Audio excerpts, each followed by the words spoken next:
Bonjour, Michael Wu. Est-ce que tu peux te présenter, s'il te plaît? Oui, je suis actuellement un étudiant à l'université Dauphine. Je gagne 15 000 euros par mois grâce à la vente de formation et à TikTok. J'ai des muscles, j'ai pas encore de meuf. On est d'accord que tu as voulu faire une pause sur YouTube ou c'était pas forcément volontaire? C'est juste que t'avais pas le temps. Non, ce n'était pas volontaire. Tu sais, en janvier, il y avait un moment où j'avais énormément de vues. J'étais en tendance. Et est arrivé le syndrome de la feuille blanche. Je crois on l'appelle ça comme ça. Le fait que les artistes n'aient plus trop d'idées, plus d'inspiration. Et puis j'ai longtemps réfléchi, pendant une semaine, 2 semaines, je me suis dit, putain, mais après toutes ces masterclass que j'ai publiées, qu'est-ce que je vais faire pour être au niveau, pour maintenir mon niveau, pour pas que les gens y partent? Eh bien, je me suis lancé le défi de faire 10 000 euros en un mois. Mais comme t'as vu dans la vidéo, j'ai raté la première fois, j'ai raté la deuxième fois, et la troisième fois ça a marché. C'est pour ça que ça a pris beaucoup de temps. Et comme c'était 3 mois de vlog, par derrière, fallait aussi passer 3 mois à créer la vidéo. C'est pour ça que je suis parti pendant 8 mois en tout. En même temps, j'ai développé un autre business, donc c'était cool, mais je voulais vraiment revenir le plus vite possible. Ouais, c'était important, de montrer les deux fois où tu as échoué, plutôt que de montrer un mensonge où tu aurais réussi la troisième fois en faisant croire que c'était la première fois. C'est vrai, c'est... En fait, je pense même pas que ça ait fait du mal à mon personal branding d'avoir menti, ou que ça ait engendré le fait que je fasse moins de ventes. Je pense que c'est justement positif de montrer les difficultés d'un entrepreneur. Donc, je n'avais aucune raison de mentir sur le fait que ma troisième tentative était ma première. Pour il a été bien accueilli par les spectateurs. Ton documentaire, il a fait pas mal de vues quand même. Est-ce que tu es satisfait ou t'aurais aimé plus? Ah, je te cache pas que j'aurais aimé bien plus. Il a fait 50 000 vues en une semaine là. Mais c'est vrai que je m'attendais à ce qu'elle fasse 200 000 vues. Ok. En fait, mon objectif réaliste, c'était 200 000 vues à la fin de ce mois. Donc pour l'instant, on n'est pas encore... le mois n'est pas fini. Donc peut-être que ça va atteindre les 200 000 vues. Maintenant, quand j'ai regardé ma courbe de rétention, j'ai réalisé que j'ai raté mon intro.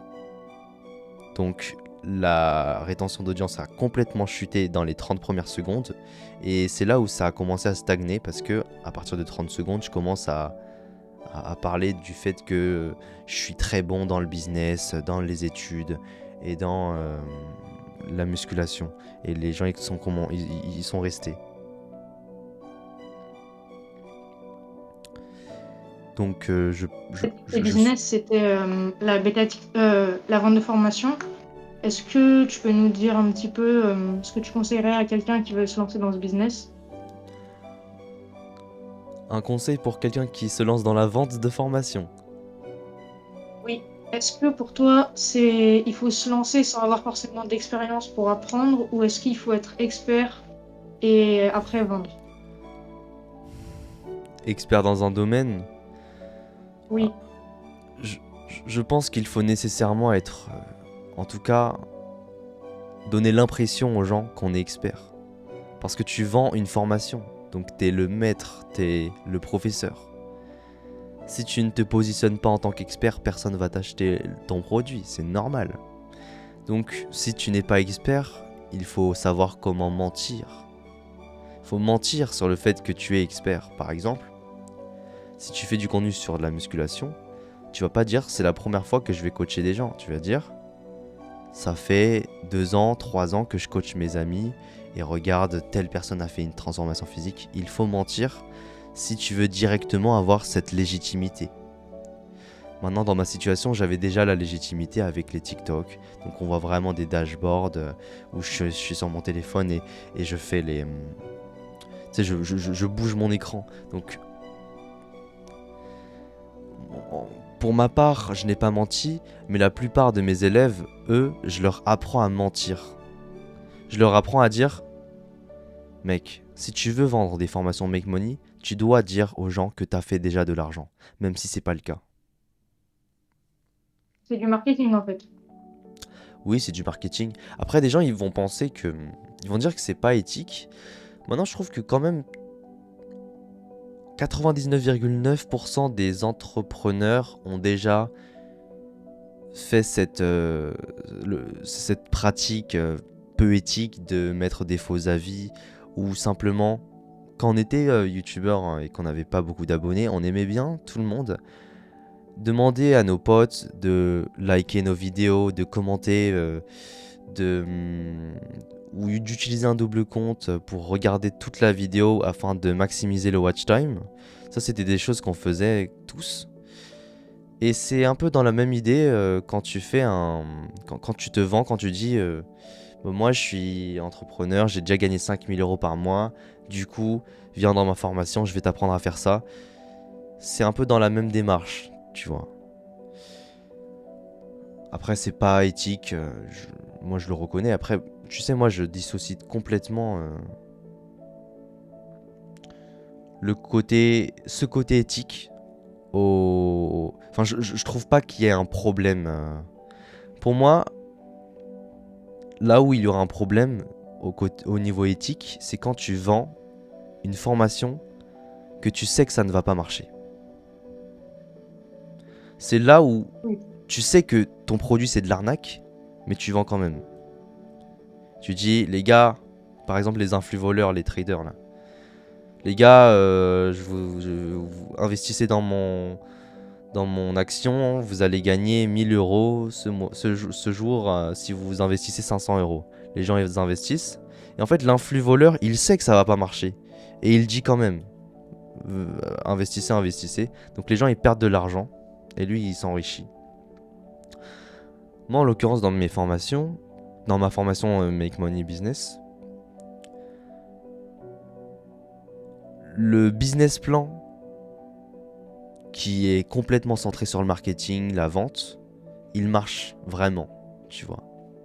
Mais certaines personnes vont dire que c'est pas du tout éthique parce que du coup j'apprends mes élèves à mentir sur leurs résultats. Et en fait c'est un petit peu un fake it until you make it. C'est en fait mon élève il va dire bonjour à toi, je gagne déjà 5 000 € par mois. Et en fait c'est grâce à cette vente qu'il va faire à la personne à qui il a menti qu'il va vraiment gagner ces 5 000 € par mois. Tu vois ou pas? C'est compliqué, hein. Donc, ouais. Ça veut dire que pour toi, la bêta TikTok, c'est quelque chose qui marche. Et ce que tu conseilles à tes élèves, c'est d'en faire et de le promouvoir. Mais par contre, tu leur fais comprendre aussi qu'il faut pas promouvoir des business, excuse-moi l'expression, mais qui puent la merde, quoi. Non, non, pas du tout. Euh, Par exemple, il y a beaucoup de gens nichés développement personnel, musculation, notamment Eric et Nathan. Il y a aussi beaucoup de gens nichés make money, donc ils apprennent aux autres à faire de l'argent et c'est leur accompagnement qui coûte 100 € et qui leur permet de gagner de l'argent. Euh, Et en fait, dans leur accompagnement, ils vont leur apprendre ce que moi, je les ai appris. Dans l'accompagnement. Tu vois ou pas? Oui, je vois. D'accord. Euh, Maintenant que vous avez été accepté, que tu as été accepté dans ton université, est-ce que j'imagine que tu es séparé avec les autres membres du FC chinois? Ouais. Et est-ce que ça joue sur, tu penses que ça joue sur vos contenus et la façon dont vous agissez dans la vie de tous les jours et comment vous gérez vos business? Quelle question. Quelle question, quelle question. Déjà, d'un point de vue business, évidemment, quand on n'est plus ensemble, on n'a plus le temps de faire des vlogs ensemble, donc on se montre plus ensemble. Donc notre image, elle se divise. On a nos propres images, on est individuel, indépendant. Mais sinon, sur le domaine de l'amitié en pur et dur, non, ça n'affecte pas parce qu'on se fait confiance comme des frères, tu vois. Je pense que un frère, en fait, si tu considères quelqu'un comme ton frère, peu importe s'il est loin, s'il est proche, si tu le vois une fois par mois, tous les jours, une fois par an, normalement, la confiance que tu as envers lui et sa confiance qu'il a envers toi, ça ne bouge pas d'un poil. Des relations saines, amicales. Hmm.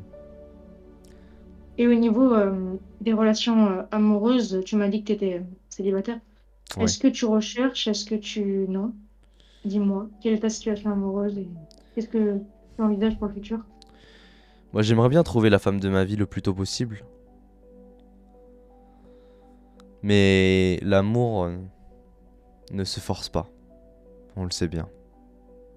On va attendre qu'elle arrive, m'adulciner.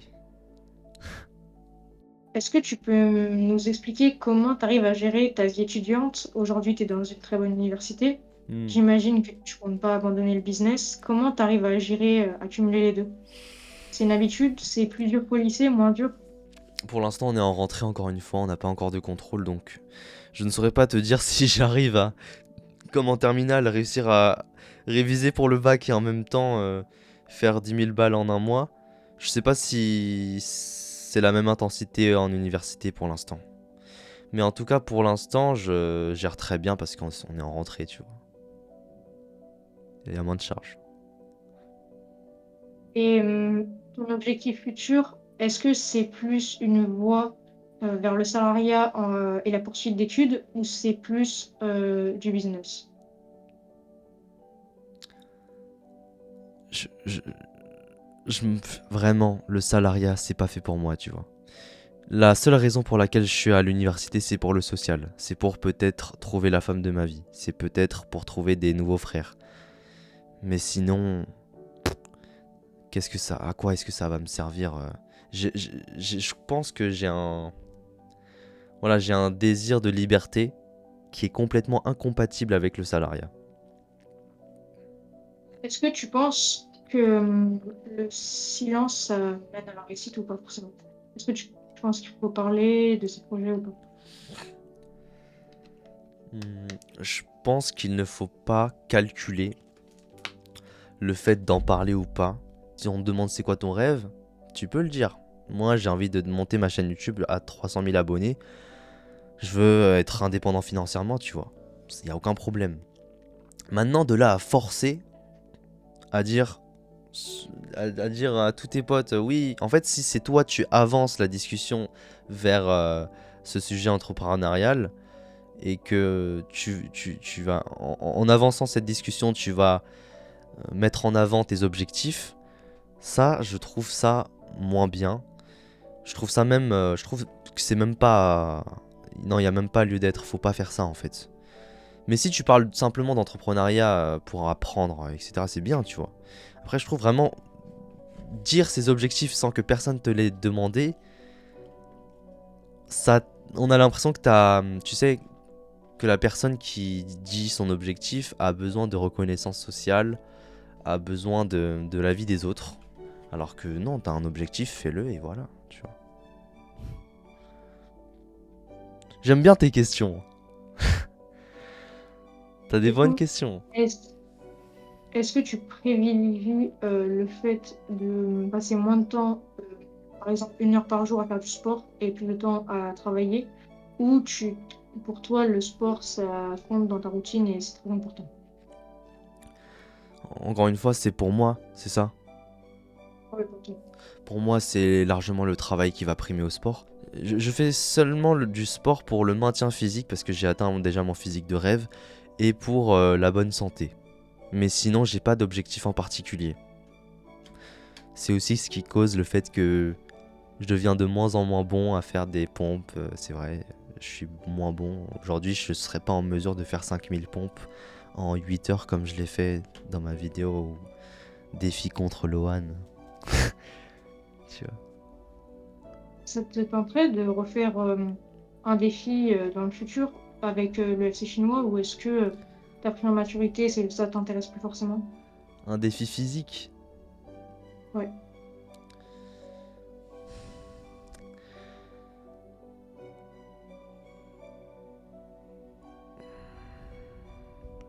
Je pense que je suis trop vieux. Je pense que j'ai vieilli.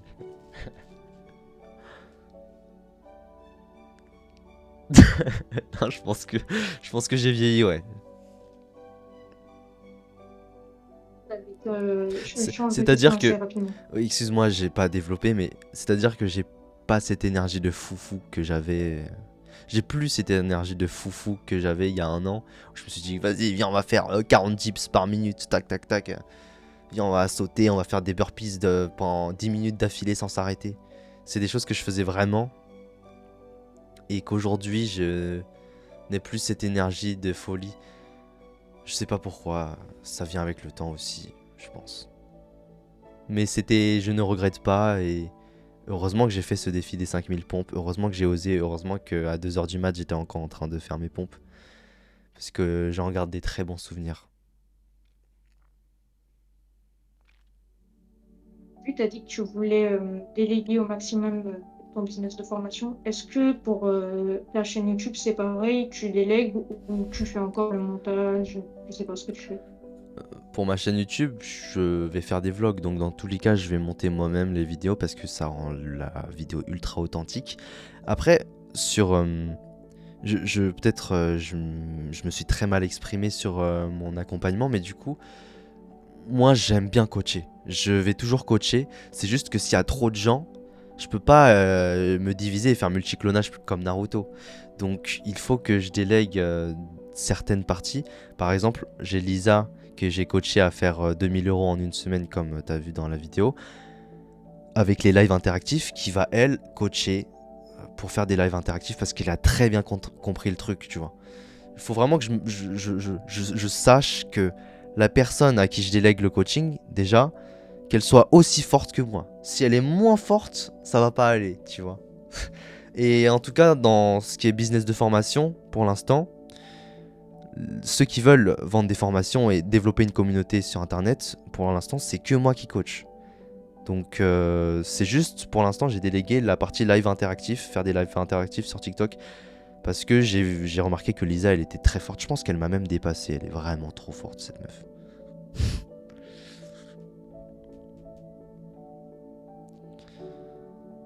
Presque dépassé, c'était des résultats en combien de temps à peu près?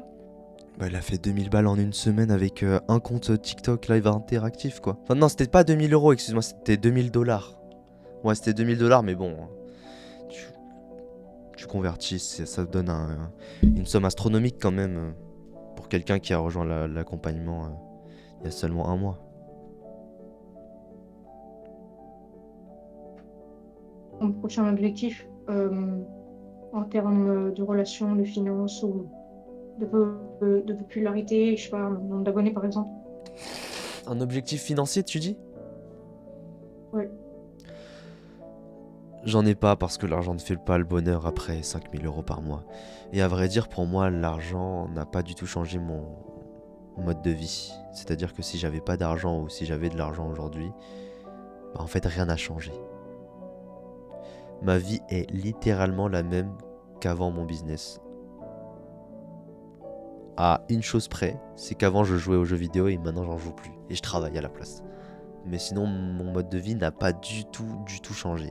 Ah si, enfin, un truc, je paye les restaurants pour mes potes. C'est tout. c'est tout ce que je fais.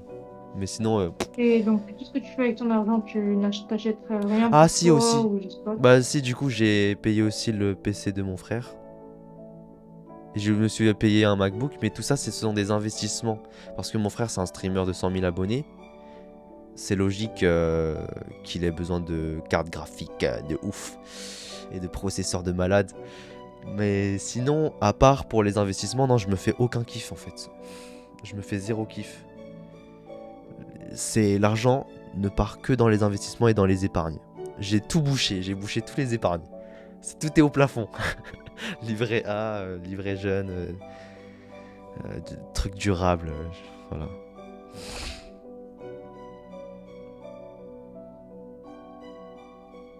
Mais t'es des perso, est-ce que tu continues à en consommer, à en regarder ou t'as vraiment arrêté? Non, j'ai tout arrêté. Vraiment, j'ai tout arrêté. Je pense qu'il y a vraiment beaucoup de gens qui vont être choqués, mais sur YouTube, je regarde que du fun. Hier, j'ai regardé un épisode de Naruto. C'était la quatrième grande guerre ninja. Putain, c'était trop bien. Ah, c'est incroyable, quoi, putain. C'était dimanche. J'ai regardé des vidéos avec mon frère et ma mère. Oh là là là là là là. Quand t'as Minato qui arrive dans la quatrième grande guerre et le fiston Naruto qui dit Papa, t'arrives pas en retard. Oh là là. Je sais pas si t'as regardé Naruto. Mais voilà, c'est stylé. Non, non, juste pour revenir sur mon fil YouTube, non, je regarde que du fun. Je regarde pas de contenu business. Pourquoi?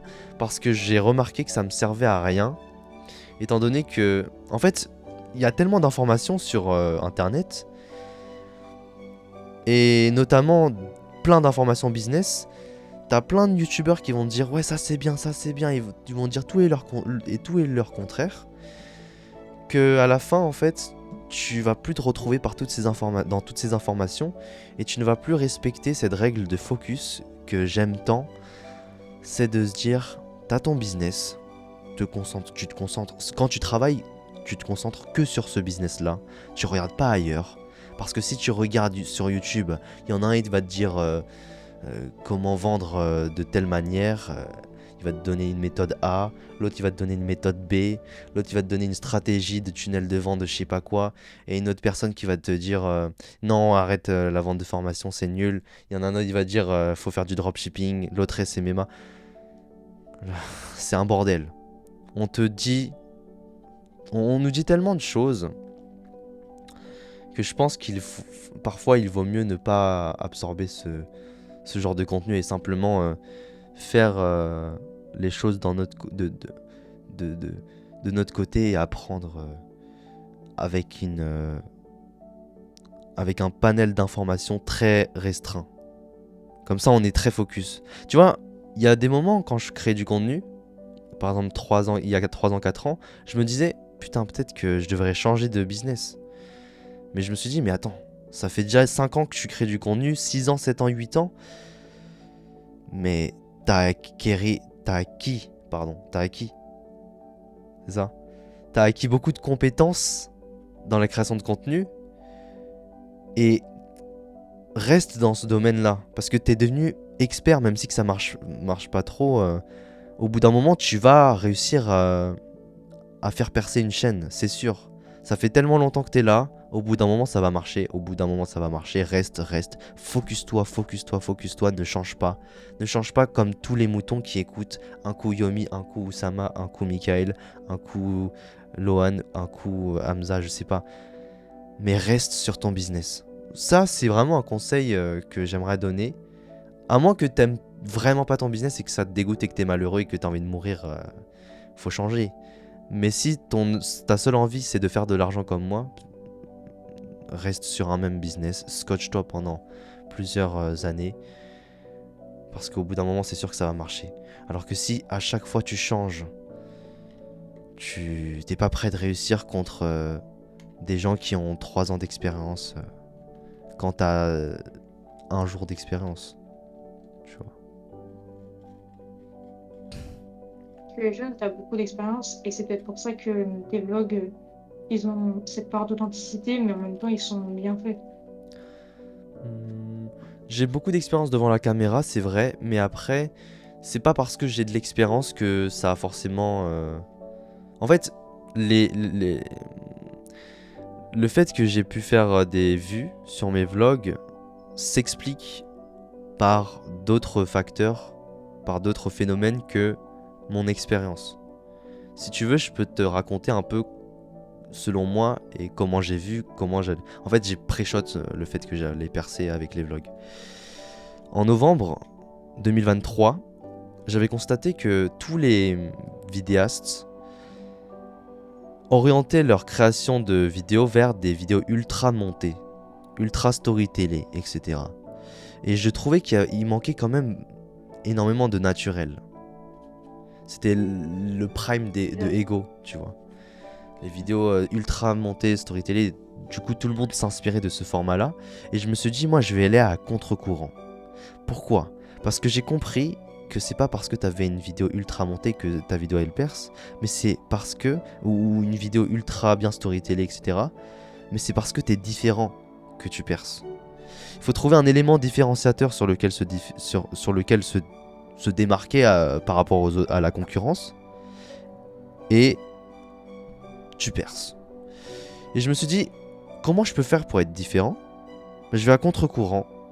Là où tout le monde va faire des vidéos ultra montées, je vais accentuer sur le naturel, donc je vais faire des vlogs pas du tout bien montés. C'était sur CapCut téléphone, vraiment nul à chier, contrairement aux autres qui font du Adobe Premiere Pro. Et être ultra naturel dans mes vidéos, donc je ne pose pas devant la caméra et je suis comme ça. Par exemple, si je me pose devant une caméra et que je prépare ce que je dis, ce serait pas naturel. Je me suis dit, le défi c'est de prendre mon téléphone, je l'allume, je me filme et je parle avec mon flux de conscience de manière ultra naturelle. Je fais pas beaucoup de montage, je partage ma vie et c'est bon. Donc ça c'était déjà l'élément numéro 1, élément différenciateur d'accentuer sur le naturel là où tout le monde accentuait sur le montage ou le storytelling ou le texte, tu vois, le script writing. Deuxième élément de différenciation, c'était déjà le FC chinois. Enfin, c'était le FC chinois. Je me suis dit, dans le développement personnel, on a souvent cette image du Dark Sasuke, seul, qui avance seul, qui ne comprend pas la société. Bref. Bam. Élément de différenciation. Le gars, il est avec ses potes, il rigole, il fait du sport ensemble. Il est pas avec sa capuche Dark Sasuke. Troisième élément de différenciation, qui ça, je savais que ça allait marcher parce que je l'avais déjà. Enfin, je savais que ça allait marcher, mais seul moi pouvais avoir cet élément, c'était que je gagnais déjà de l'argent sur TikTok. Donc sur mes titres de vidéos, je pouvais déjà mettre routine d'un lycéen entrepreneur qui gagne 10 000 € par mois. Et logiquement, les gens, ça leur catch direct. Ils se disent, putain, le gars, il est lycéen, il est comme moi, il gagne 10K par mois grâce à TikTok. Moi, j'ai envie de le regarder. Donc, tu vois, 3 éléments différenciateurs qui ont fait que j'ai pu percer grâce au vlog. Bon, après, percer, c'est un très grand mot. Je trouve que faire 10 000 vues par vidéo, bon, ça va, j'avoue que c'est pas mal. Mais quand même, c'est pas percer. C'est juste rentrer dans l'algorithme. J'étais très bien rentré dans l'algorithme. Et là, la petite vidéo qui fait 50 000 vues en une semaine, ça va aussi. Même si que je voulais faire des stats comme Kaizen.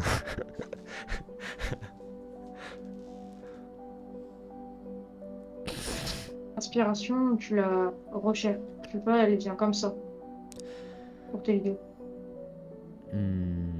On va dire qu'au fur et à mesure du temps, j'ai su développer un œil entrepreneurial, un œil de créateur. Donc si quelqu'un me donne une vidéo si quelqu'un me présente une vidéo, je regarde sa vidéo et je saurais me mettre à la place du viewer moyen et lui dire si la vidéo elle est bien, si ça va marcher ou pas. Je saurais aussi, quand je suis en stream en train de coacher, enfin quand mes élèves sont en train de streamer leur téléphone pour me montrer les messages qu'ils envoient pour closer leurs clients potentiels, je sais quel message est-ce qu'ils doivent dire pour ne pas faire fuir le client potentiel. Donc ça vient vraiment avec l'expérience, l'inspiration. Je pense que ça vient aussi avec l'expérience. Quand j'avais commencé, quand j'avais 5 ans, 6 ans, 7 ans, putain qu'est-ce que je raconte, il y a 5 ans, 6 ans, 7 ans, j'avais commencé il y a 9 ans, mais ouais, voilà. Quand j'avais commencé à... Putain, c'était à quel âge ? 2015, c'était à quel âge ? C'était à 9 ans en fait. Voilà. Quand j'avais commencé à 9 ans, l'inspiration Je sais pas si on peut appeler ça de l'inspiration. Ouais, en fait, j'étais inspiré par mes passions, tu vois. Quand je voulais faire une vidéo fun, je faisais une vidéo fun, voilà. J'étais ultra spontané. Je réfléchissais pas réellement sur est-ce que ça va marcher ou pas. Mais tu sais, avec l'expérience, tu commences à, à calculer un peu et à te dire, ok, est-ce que cette vidéo va marcher, est-ce que cette vidéo marchera pas. Et surtout, c'est avec le temps, quand j'ai réalisé que je perçais toujours pas, quand je gagnais toujours pas d'argent, que j'avais envie de commencer à vraiment me poser des questions sur comment faire des vues, comment faire des ventes, tout ça. Donc c'est venu avec le temps, je pense, je te dirais ça, ouais. Par exemple, un débutant aujourd'hui, s'il a de l'inspiration, bon, des fois, il y a un crack qui vient et qui casse tout, on est d'accord. Mais dans la plupart des cas, un jeune qui vient aujourd'hui et qui a, entre guillemets, de l'inspiration, il va faire des vidéos de merde. C'est-à-dire des vidéos qui vont pas faire de vues. Donc, je sais pas ce que t'appelles inspiration. Dans ce cas-là, tout le monde aurait de l'inspiration, tu vois ou pas. Si... Hmm. Et aussi, mon inspiration vient de ce que je regarde. Je regarde des Alexis Chens avant. Maintenant, je regarde les vlogs parce que j'ai envie de m'inspirer d'eux pour mes vlogs. Je regarde des vlogs américains de beaux gosses musclés qui... Je regarde comment est-ce qu'ils montent leurs vidéos, comment est-ce qu'ils tournent. J'analyse et je me dis pourquoi pas faire ça à ma manière. Enfin, pourquoi pas faire les vlogs en m'imprégnant un peu de ce style, mais avec ma personnalité du coup. Et je réfléchis. Par exemple, hier, j'ai regardé 4 heures de vlog et j'ai pris des notes, tu vois. Une chose que j'avais retenue du gars que j'ai écouté, c'est qu'il ne parlait pas... Il enchaînait pas les phrases. Il aimait bien mettre des temps de pause entre chaque phrase et mettre une musique ultra calme. Et ça fitait vraiment avec le mood vlog à esthétique. Et du coup, je me suis dit, putain, dans mes vlogs, je devrais pas débiter comme un psychopathe.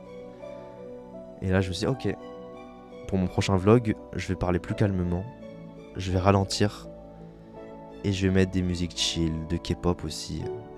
Voilà aussi élément de différenciation, là où tout le monde met du rap FR, moi je vais mettre de la K-pop. Tu vois, c'est drôle, mais ça marche vraiment. Je te le garantis, si tu fais un vlog développement personnel, musculation,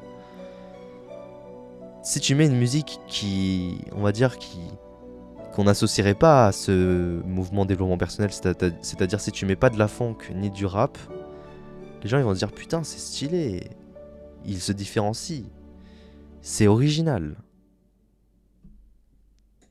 Putain mais je sais pas pourquoi je parle de ça.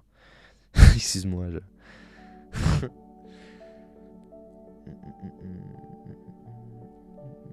Du coup, est-ce que tu comptes rester chez tes parents ou pas pour les années à venir? Pour l'instant oui je compte rester chez mes parents. Maintenant si j'ai envie de vivre seul, si je commence à vouloir... En fait je verrais pas pourquoi est-ce que je vivrais seul si c'est pour rester seul. Tu vois.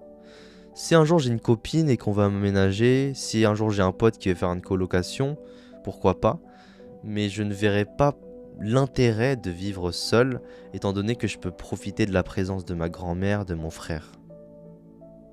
Donc pour l'instant non. À moins que j'ai une meuf et qu'elle se dise vas-y viens on va vivre à deux et on va ken tous les jours. Lourd. Lourd, lourd, lourd. Et aujourd'hui, est-ce que les gens de ton université, ils savent que tu es sur YouTube ou personne t'a remarqué encore? Moi il y en a beaucoup qui m'ont remarqué, qui m'ont détecté, ouais. Ils ont fait oh c'est Michael. Mais sinon, c'est cool parce que on a des relations élèves quoi. C'est pas des relations d'abonnés youtubeurs, ça serait trop bizarre. Donc c'est très cool ça. C'était aussi le cas? Hmm. Au lycée, c'était également le cas ou pas? Ah, au lycée c'est autre chose parce que j'étais dans un lycée qui avait aussi des collégiens. Enfin c'était un collège-lycée. Et les collégiens, bah c'était... Quand ils me voyaient... Oh Michael, s'il te plaît, est-ce qu'on peut prendre une photo? Au lycée, non, il y a moins de... Tu sais, ce comportement abonné. Surtout en terminale, non, il y avait personne. Après en seconde aussi un peu. C'était un peu normal parce que du coup, ils étaient collégiens et ils sont arrivés au lycée Monet. Donc oui, il y avait un peu ce comportement-là.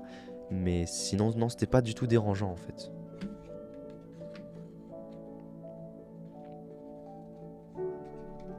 Ok.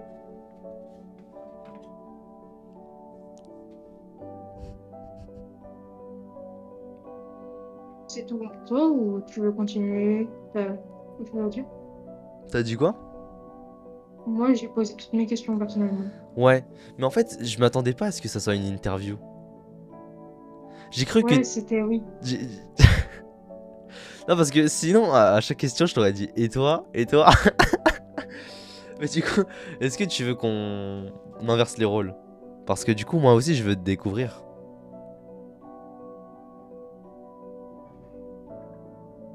Ouais, du coup, oui. Ok. Pourquoi ce masque? Euh, je veux rester dans mon anonymat et je veux aider les gens sans qu'on sache qui je suis, en mode un peu Spider-Man, quoi. Ok. Pourquoi est-ce que tu veux rester dans l'anonymat? Que j'ai pas forcément envie de devenir connue, je préfère rester actuellement, en tout cas, moi je suis encore à l'école jusqu'à la fin de mon école et voir si après, si ça marche, pourquoi pas l'enlever parce que je sais que ce sera mon projet à 100%. Pour l'instant, ce podcast, c'est ma 6e vidéo. Je sais pas encore si ça va être mon projet futur. Ok. Mais je comprends pas le rapport entre le fait que tu réussisses ton projet et le fait d'être anonyme. Pourquoi est-ce que si tu réussis, Ouais. tu enlèves ta tête? Et si tu ne réussis pas, t'enlèves pas ta tête. Enfin, ton masque, excuse-moi. Si tu réussis, pourquoi est-ce que si tu réussis, tu enlèverais ton masque? Et si tu ne réussis pas, tu n'enlèves pas ton masque? C'est pas forcément que je révente pas si je réussis, c'est plus je le garde tant que je suis pas sûre que c'est mon avenir, quoi. Mais ça veut pas dire que je l'enlèverai forcément. Ah, mais si. Ah, je l'avais pas vu venir celle-là. Si, parce qu'en fait, si tu réussis, tu n'as plus besoin d'être salarié.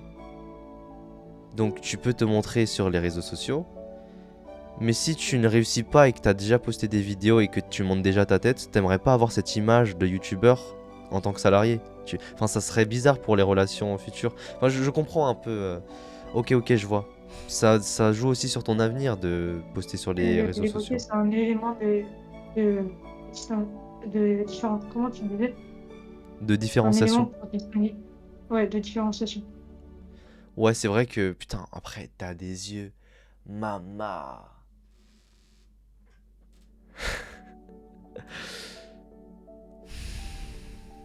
Du coup, alors, je vais te poser des questions. Est-ce que tu Est-ce que tu as un objectif en particulier sur Internet?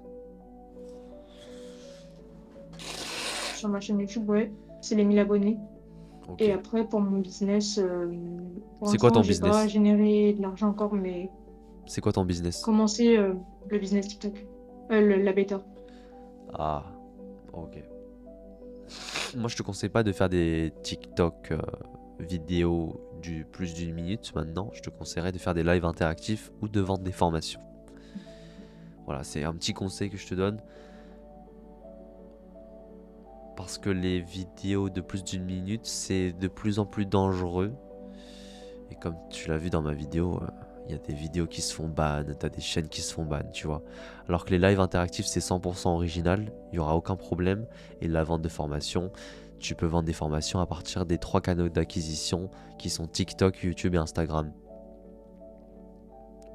Et après, en plus, t'as une belle communauté sur Discord, c'est cool, tu vois. C'est plus fun, c'est plus humain que faire simplement des vidéos de merde de plus d'une minute et exploiter la débilité des gens, tu vois. C'est vrai, c'est plus utile pour la société. Hmm. Et tu sais quoi? T'apprendrais beaucoup plus de compétences qui vont te servir à développer une vraie audience que simplement faire des TikTok vulgaires comme j'ai pu en faire.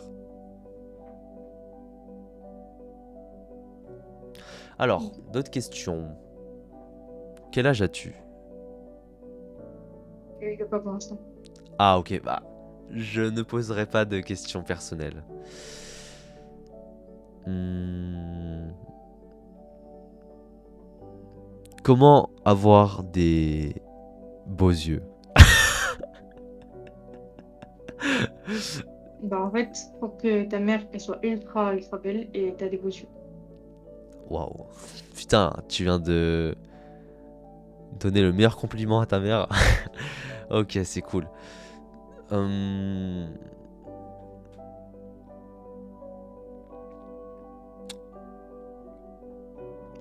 Est-ce que t'as un métier de salarié que tu veux faire?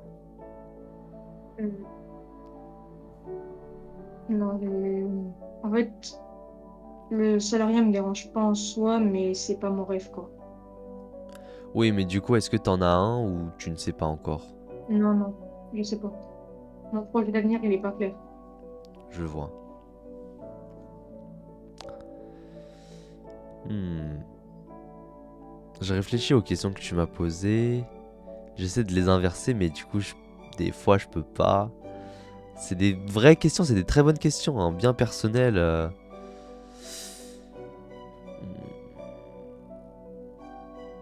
T'es en train de les lire? Mais quoi, Non, rien. une question, Ouais, ouais. À quelle heure est-ce que tu te couches tous les soirs? vers 22 heures, mais je me lève à 6 heures. Donc ça fait 8 heures. Ok. Est-ce que tu es anxieux? À part pour savoir si je vais réussir. Souvent, c'est vrai que je me mets un peu la pression, mais c'est pas non plus abusé. En mode, je suis pas non plus à faire des crises, etc.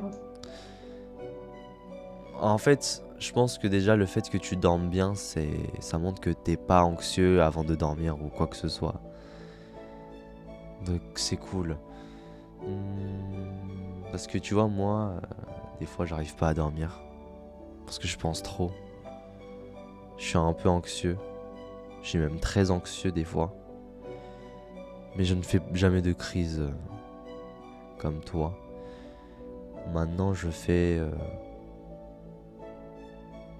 par moments des insomnies de simplement 2 3 heures. Fait Du coup, des fois, je que j'ai dors à beaucoup de 2. responsabilités. Ouais, c'est ça.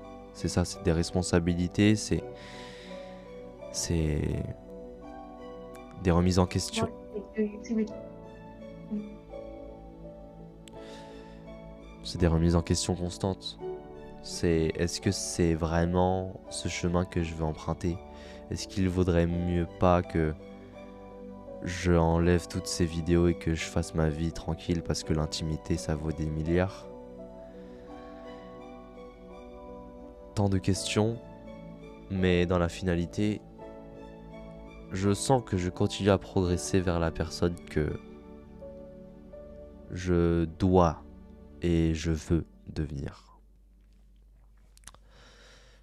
Je pense que, tu vois, pour ce podcast, si on mettait une musique de méditation derrière, ce serait grave stylé. Ouais. Alors, d'autres questions que je pourrais te poser.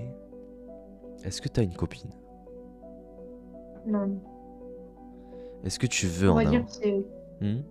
c'est en cours, on va dire. C'est en cours.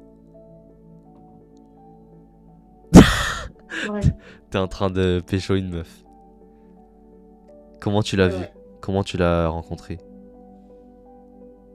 Je le dis pas. Tu dis pas? Ok, pardon. C'est vrai, j'ai oublié. Après, c'est compliqué. S'il n'y a pas de questions personnelles, qu'est-ce que je peux te poser comme question? Si le ciel te propose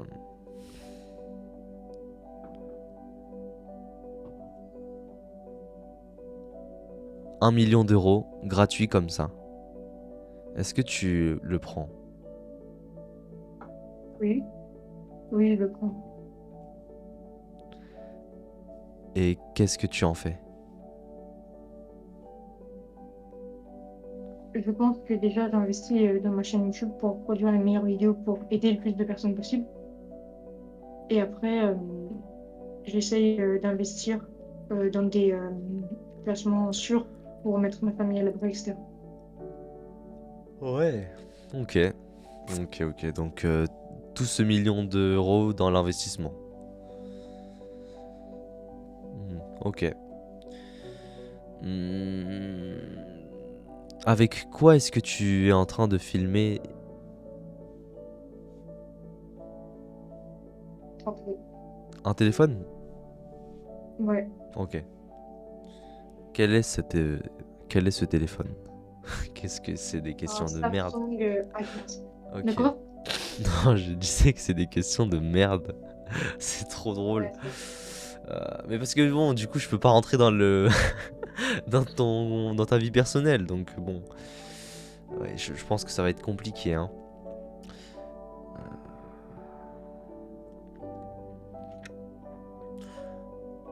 Qu'est-ce que tu regardes majoritairement sur YouTube? Clairement, c'est des tutoriels de montage parce que je suis assez éteint pour l'instant Hmm. et des vidéos dev perso, mais plus anglaise que française. Et je regarde un petit peu tes vlogs à l'époque, mais maintenant, c'est vrai que je regarde moins. C'est normal, j'ai même pas posté de vidéo. J'ai même pas posté, frérot. C'est bon. Euh, Alors, quel est ton youtubeur préféré? C'est pas. Finalement, je dirais que c'est Inoxtag parce que son documentaire, il m'a motivé. Mais si je prends depuis longtemps, je sais pas te dire. Est-ce que tu ne penses pas être un matrixé du développement personnel? C'est clair un petit peu. Est-ce que tu penses que tu ressembles à tous les jeunes de ton âge qui ont été influencés par ce mouvement Dev Perso Business? Et sinon, parce que il y en a beaucoup qui parlent mais qui agissent peu. Moi, j'agis. Après, c'est vrai que comme je suis dans ma traversée du désert, les résultats, ils sont pas encore visibles. Donc, j'ai rien à montrer. Mais je travaille et j'essaye de faire mon maximum. Hmm, oui. Oui, oui, oui, oui, oui. Je dis oui. Pardon. Ok, bah du coup, je pense qu'on peut on peut s'en arrêter là.